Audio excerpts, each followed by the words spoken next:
हिंदी में यूपीएससी की तैयारी से संबंधित प्रोग्राम्स को देखने के लिए सब्सक्राइब करें study IQIAS Hindi. Hello students, वित्त मंत्री निर्मला सीतारमण जी ने आज नया आयकर विधेयक प्रस्तुत किया लोकसभा के पटल पर। वास्तव में यह उस आयकर विधेयक को जो फरवरी में पेश किया गया था उसको वापस लेकर के एक नया बिल दोबारा से पेश किया गया है, जिसमें पुराने वाले बिल में कई सारे संशोधन किए गए हैं।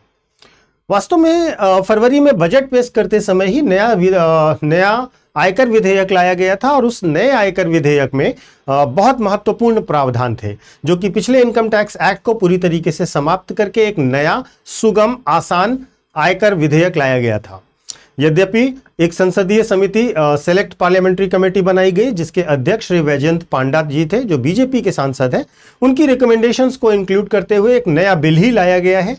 अब जो टैक्स पेयर्स हैं उनके मन में एक बहुत बड़ा डाउट यह भी है कि क्या जो 12 लाख रुपए तक के टैक्स छूट का अनाउंसमेंट फरवरी में किया गया था वो अभी तक लागू है या नहीं, क्या इस नए बिल में उसके लिए प्रावधान है, और उसके साथ साथ ये नया इनकम टैक्स बिल कौन से नए प्रोविजंस के साथ आया है।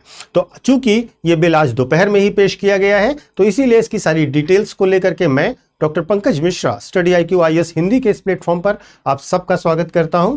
जुड़े रहिए हमारे साथ सभी प्रकार के करंट अफेयर्स के अपडेट्स के लिए और इसके साथ साथ इसकी डिटेल्ड एनालिसिस के लिए भी। तो शुरू करते हैं आज का वीडियो। सबसे पहले बेसिक मुद्दा हमने यही रखा है जो आम जनता के लिए सबसे ज्यादा जरूरी है, जो सभी लोग जानना चाहते हैं कि क्या 12 लाख की टैक्स छूट खत्म हो जाएगी, नए इनकम टैक्स बिल में क्या मेजर प्रोविजंस हैं।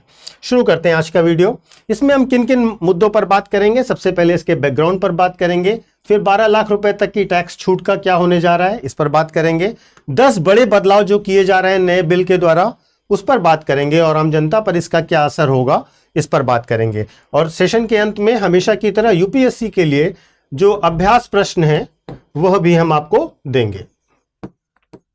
तो शुरू करते हैं। सबसे पहले शुरू करने से पहले हमारा Telegram channel UPSC mentor Pankaj sir, इसको आप ज्वाइन कर लीजिए। इस टेलीग्राम चैनल पर आपको संबंधित वीडियोस के PDF मिल जाएंगे और साथ ही साथ जब भी कभी आपको किसी असिस्टेंस की जरूरत होगी, किसी सलाह या सहायता की जरूरत होगी, आप मुझसे कांटेक्ट कर सकते हैं रिगार्डिंग योर यूपीएससी प्रिपरेशंस। तो शुरू करते हैं। पृष्ठभूमि क्या है, जो मौजूदा इनकम टैक्स बिल है वो वास्तव में काफी पुराना हो गया था। वास्तव में जो पहले जो 1961 का बिल था वो लागू था, जिसमें कई बार संशोधन किए और इसके कारण ये बहुत कॉम्प्लिकेटेड हो गया था, बहुत सारा जटिल हो गया था 1961 का एक्ट, और इसी कारण सरकार ने एक नया पूरा फ्रेमवर्क लेके आया। वित्त मंत्री निर्मला सीतारमण जी ने पुराने बिल को वापस ले लिया है और नया बिल पेश किया है। हालांकि ये पुराना बिल जो है ये फरवरी वाला बिल है जिसकी बात की जा रही थी, बजट के साथ साथ पेश किया गया था। इसका मकसद है टैक्स सिस्टम को सरल करना, निवेश को बढ़ावा देना और टैक्स चोरी को रोकना। साथ ही प्राइवेट पेंशन स्कीम और न्यू टैक्स स्लैब स्ट्रक्चर को लेकर भी नए प्रावधान लाना। वास्तव में प्राइवेट पेंशन स्कीम्स को भी स्पेस देना चाहती थी सरकार इसके अंतर्गत, और नए टैक्स स्लैब का स्ट्रक्चर भी स्पष्ट करना चाहती थी। और इसमें और भी कई सारे ऐसे प्रावधान हैं जो आपके लिए अब अगले साल से नए टैक्स स्लैब के साथ साथ एडजस्ट कैसे होंगे उसके बारे में भी जानकारियां हैं। तो आगे बढ़ते हैं। ये बैकग्राउंड था इसका। 12 लाख रुपए तक की टैक्स छूट का क्या होगा इस पर बहुत सस्पेंस नहीं रखते हैं, बहुत क्लियर करते हैं कि अभी तक ऐसा कोई प्रोविजन नहीं किया गया है कि 12 लाख रुपए तक की जो टैक्स छूट दी जा रही थी उसको खत्म किया जा रहा हो। लेकिन ध्यान से देखिएगा, अभी तक कई सेक्शन और बेनिफिट्स मिलाकर कुछ लोगों को 12 लाख तक की टैक्सेबल इनकम पर छूट का फायदा हो जाता था, जैसे HRA, standard deduction under section 80C, 80D आदि। लेकिन नए बिल में इन डिडक्शंस को सरल बनाने और कुछ को खत्म करने की बात की जा रही है। तो इन ऑल जो डिडक्शंस हैं उनको रेशनलाइज करने की बात की जा रही है, उनको तार्किक करने की बात की जा रही है। पैनल ने कहा है कि छूट और रिबोट्स की संख्या कम कर दी जाए ताकि स्लैब रेट्स ही सबके लिए लागू हों। मतलब net tax free income limit थोड़ी सी घट सकती है, लेकिन 12 लाख रुपए तक की टैक्स फ्री इनकम को हटाने जैसा कोई प्रावधान नहीं किया गया है वेरी क्लियरली। तो इस पर कोई डाउट मत रखिएगा। लेकिन 10 बड़े बदलाव क्या किए गए हैं ये ध्यान दीजिए। सबसे पहले जो नया टैक्स स्लैब है उसमें रेट्स तो कम कर दिए गए हैं लेकिन डिडक्शंस को भी कम कर दिया गया है। इसके साथ साथ सरकार ने डिसाइड किया है कि जो ओल्ड टैक्स रिजीम है, जो पुराना टैक्स रिजीम है, उसको धीरे धीरे खत्म कर दिया जाएगा। प्राइवेट पेंशन स्कीम में भी टैक्स छूट का प्रावधान किया गया है, जिसमें एनपीएस की तरह प्राइवेट फंड में भी इन्वेस्टमेंट की जा सके। तो अगर कोई प्राइवेट पेंशन फंड ले रहा है, प्राइवेट पेंशन स्कीम में इन्वेस्ट कर रहा है, तो उस पर भी टैक्स डिडक्शन उसे मिल जाया करेगा। ऑनलाइन टैक्स फाइलिंग को और आसान करना है। इसके साथ साथ स्टार्टअप्स और एमएसएमईज के लिए टैक्स इंसेंटिव्स को बढ़ाना है। तो निश्चित तौर पर ये स्टार्टअप्स के लिए एक बूस्टअप होगा, उनको ज्यादा टैक्स छूट और टैक्स इंसेंटिव्स दिए जाएंगे। और माइक्रो, स्मॉल और मीडियम एंटरप्राइजेस, जो सूक्ष्म, लघु और मध्यम उद्योग हैं, उनको भी, उनके इकोसिस्टम को भी, उनकी आर्थिक स्थिति को भी बेहतर करने के लिए इंसेंटिव्स दिए जाएंगे। Long term capital gain tax के स्ट्रक्चर में भी बदलाव किया जा रहा है। विदेशी निवेशकों के लिए क्लैरिटी लाई जा रही है, जिससे डबल टैक्सेशन न लगे उनके ऊपर। जो डीटीए का मामला आता था, डबल टैक्स अवॉइडेंस एग्रीमेंट जैसे हम लोगों को करने पड़ते थे, तो डबल टैक्स का बर्डन जो फॉरेन इन्वेस्टर्स हैं उनके ऊपर ना आए, इसके लिए भी प्रावधान किया जा रहा है। क्रिप्टो टैक्स पर स्पष्ट गाइडलाइंस जारी की गई हैं। इसमें यह बहुत महत्वपूर्ण है, क्योंकि क्रिप्टो करेंसी और जो वर्चुअल करेंसी है उस पर टैक्सेशन को लेकर के बार बार मुद्दे उठ रहे थे। टैक्स चोरी को रोकने के लिए सख्त पेनल्टी लगाई गई है और वरिष्ठ नागरिकों के लिए कुछ खास रियायतें भी दी गई हैं। तो ये 10 बड़े बदलाव हैं जो नए बिल में, जो आज इंट्रोड्यूस किया गया है, उसमें है।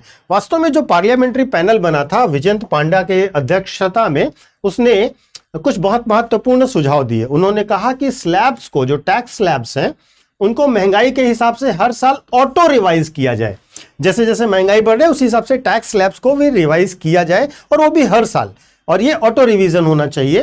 टैक्स डिस्प्यूट सॉल्यूशंस को तेज किया जाए, जिसके लिए फास्ट ट्रैक सिस्टम बनाया जाए, और छोटे टैक्स पेयर के लिए प्री फिल्ड रिटर्न फॉर्म अनिवार्य कर दिया जाए।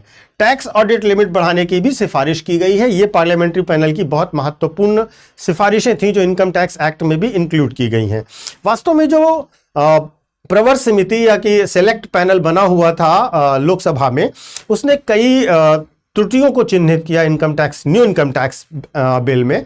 उन्होंने इसके अंतर्गत कुछ धाराओं में व्यापक संशोधन की बात कही, जिसमें धारा 19, 20, 21 और 22 है। ठीक है, 4 धाराओं 19, 20, 21 और 22, इन 4 धाराओं में संशोधन करने की बात कही है। जैसे कि धारा 19 जो वेतन कटौती पर से आधारित है, से संबंधित है। पेंशन प्राप्त करने वाले गैर कर्मचारियों के लिए परिवर्तित पेंशन कटौती की जो है अनुमति देने की बात कही गई है। इसी तरीके से जो धारा 20 है वो अस्थायी रूप से अप्रयुक्त जो व्यावसायिक संपत्तियां हैं उनको गृह संपत्ति आय के रूप में कर लगाने से बचने के लिए कहा गया है।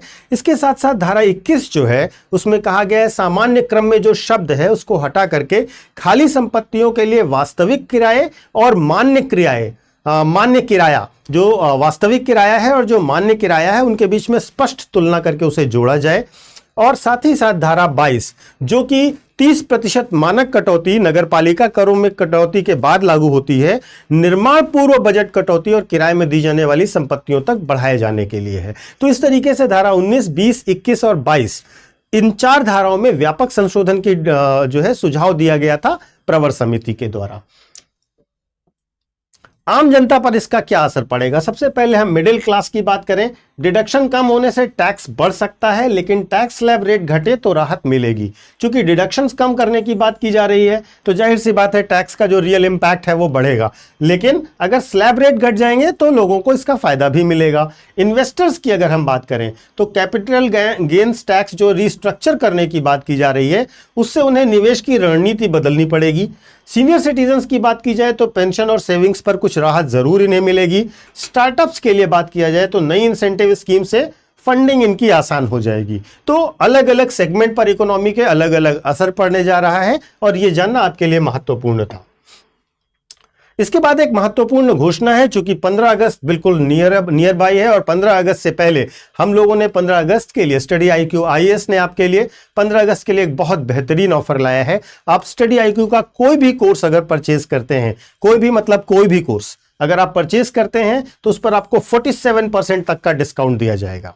हालांकि इस 47% तक के डिस्काउंट, क्योंकि लगभग आप मान के चलिए लगभग 50% हो गया, लगभग आधी फीस आपको देनी है किसी भी कोर्स के लिए। आप 26 के लिए तैयारी कर रहे हो, 27 के लिए कर रहे हो, 28 के लिए कर रहे हो, इंग्लिश मीडियम में या हिंदी मीडियम में कर रहे हो, और इसके साथ साथ आप चाहे ऑप्शनल की तैयारी कर रहे हो, किसी भी कोर्स को अगर आप बाय करते हैं 15 अगस्त तक, चूंकि ये आजादी फेस्टिवल मनाया जा रहा है, इंडिपेंडेंस डे सेल है, तो 15 अगस्त तक आपको 47% डिस्काउंट दिया जाएगा हर एक कोर्स पर।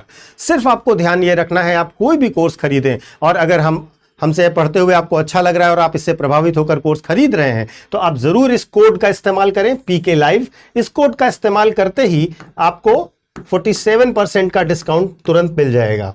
और इसके साथ ही जब भी कभी आप कोई भी कोर्स लेते हैं आप इस कोड का इस्तेमाल कर सकते हैं स्टडी IQ के किसी भी कोर्स पर। तो ये एक महत्वपूर्ण जानकारी थी और अब चलते हैं आज के क्वेश्चन पर। हाल ही में प्रस्तावित नए इनकम टैक्स बिल 2025 में निम्नलिखित में से कौन सी बातें सही हैं? पहला, निजी पेंशन योजनाओं में निवेश पर टैक्स छूट देने का प्रावधान जोड़ा गया है। नंबर 2, वर्तमान आयकर कानून 1961 को पूरी तरह से प्रतिस्थापित करने का प्रस्ताव है। पॉइंट नंबर 3, कृषि आय को पहली बार प्रत्यक्ष कर के दायरे में लाने का प्रावधान किया गया है। आपको बताना है कौन सा सही है, 1 और 2, 2 और 3, 1 और 3, 1 to 3। तो आप इसका उत्तर कमेंट बॉक्स में कमेंट करके अवश्य दीजिएगा और इसके साथ साथ जरूर यह बताइएगा कि नए इनकम टैक्स बिल पर आपका क्या टेक है, आपके क्या विचार हैं, उसे जरूर जो है आप कमेंट करके बताइएगा। इंतजार रहेगा आपके कमेंट्स का। Thank you so much. Hindi में यूपीएससी की तैयारी से संबंधित प्रोग्राम्स को देखने के लिए सब्सक्राइब करें स्टडी IQ IAS हिंदी।